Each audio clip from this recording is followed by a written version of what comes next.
थोड़ा वो जानकारी जरूर दिओ। पंजाब ਦੇ ਲੋਕ ਸੁਣਨਾ ਚਾਹੁੰਦੇ ਨੇ, ਮੁਲਾਜ਼ਮ ਜਿਹੜੇ ਨੇ ਇਫੈਕਟਿਵ 2 ਲੱਖ ਸਵਾ 2 ਲੱਖ ਦੇ ਕਰੀਬ ਮੁਲਾਜ਼ਮ ਨੇ ਪੰਜਾਬ ਦੇ, ਜਿਹੜੇ ਪੁਰਾਣੀ ਪੈਨਸ਼ਨ ਬਹਾਲੀ ਦੀ ਮੰਗ ਕਰ ਰਹੇ ਨੇ ਵੀ ਜਿਹੜਾ ਸੈਂਟਰ ਗਵਰਨਮੈਂਟ ਨੇ ਕਮੇਟੀ ਬਣਾਈ ਜਾਂ ਸੈਂਟਰ ਗਵਰਨਮੈਂਟ ਕੀ ਕਰ ਰਹੀ ਹੈ, ਕਿਉਂਕਿ ਚਰਚਾ ਇਦਾਂ ਦੀ ਚੱਲ ਰਹੀ ਹੈ ਵੀ ਸੈਂਟਰ ਗਵਰਨਮੈਂਟ ਕੋਈ ਵਿਚਲਾ ਰਾਹ ਲੱਭ ਰਹੀ ਹੈ, ਕਿਉਂਕਿ ਪੋਲੀਟੀਕਲੀ ਬੜੀ ਸੱਟ ਲੱਗਦੀ ਹੈ। ਲੱਖਾਂ ਮੁਲਾਜ਼ਮਾਂ ਨੇ ਨਾਰਾਜ਼ ਕੀਤਾ ਤੇ ਇਲੈਕਸ਼ਨ 'ਚ ਬੜਾ ਮਹਿੰਗਾ ਪੈਂਦਾ ਸਰਕਾਰਾਂ ਨੂੰ।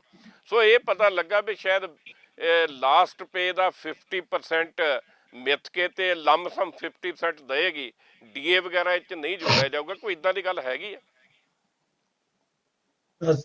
त्रिलोचन सर, मैं आपको एक छोटी सी हिंट देना चाहूंगा, लेकिन उससे पहले ये जो आपने जो सवाल किया उससे पहले मेरे पास एक एग्जाम्पल था, मैं वो उसको जरूर कोट करना चाहूंगा ताकि जी पूरे देश के कर्मचारी इस बात को समझें कि जहां पुरानी पेंशन बहाल हो गई है वहां भी कुछ हिडन शर्तें छुपी हुई हैं जो हमको सामने से दिखाई नहीं पड़ रही, लेकिन कुछ समझौते ऐसे हुए हैं जिन्हें कर्मचारियों का जानना बहुत जरूरी है। मैं झारखंड की बात करना चाहूंगा। झारखंड में पुरानी पेंशन बहाल की गई 2 साल पहले। उसके साथ साथ झारखंड ने अपने सभी एनपीएस कर्मचारियों से एक शपथ पत्र भरवाया है।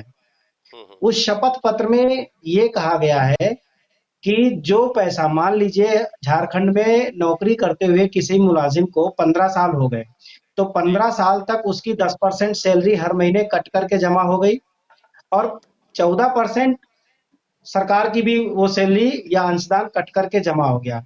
तो झारखंड सरकार का ये कहना है, चूंकि वो पैसा वहां से निकाला नहीं जा सकता जब तक कि सेंट्रल गवर्नमेंट कोई अमेंडमेंट ना कर दे, निकालने वाला कोई बिल पास ना कर दे, कोई नया कानून ना बना दे। जी तो कोई कर्मचारी जब 2030 में 40 में जब रिटायर होगा तो सबसे पहले उसको ओपीएस लेने के लिए झारखंड गवर्नमेंट का जो 14% सैलरी कट करके चला गया था सरकार की तरफ से, वो वाला पैसा ब्याज सहित कर्मचारी रिटायरमेंट पर सरकार को पहले हैंडओवर करेगा, तब उसे पुरानी पेंशन के बराबर पेंशन मिलेगी। इसका मतलब ये समझिए कि मान लीजिए कि 15 साल की नौकरी में किसी का 20 लाख रुपए कटा था, सरकार का और कर्मचारी वाला अंशदान, हम्म वो पैसा वहीं का वहीं पड़ा रहा और 2040 में वो आदमी जाके रिटायर होता है, तो 2040 में वो पैसा पड़े पड़े वहां पर एनपीएस में मान लीजिए 20 लाख से बढ़कर के 40 लाख हो गया, इमेजिन कीजिए।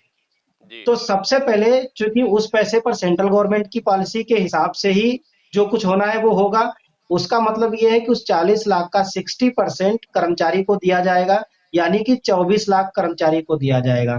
बचा 16 लाख। 16 लाख पर कर्मचारी को पेंशन मिलेगी, जिसका मतलब 16 लाख पर मोटी मोटी 8,000 रुपए उसको पेंशन मिलेगी। अब आप समझिए कि 8,000 रुपए तो उसको एनपीएस से पेंशन मिलेगी और 16 लाख रुपए उसको मिला कैश इन हैंड रिटायरमेंट पे। तो ये जो 16 लाख रुपए कर्मचारी को मिला, ये वाला 16 लाख उठा करके सबसे पहले उसे अपनी स्टेट गवर्नमेंट को हैंडओवर करना पड़ेगा।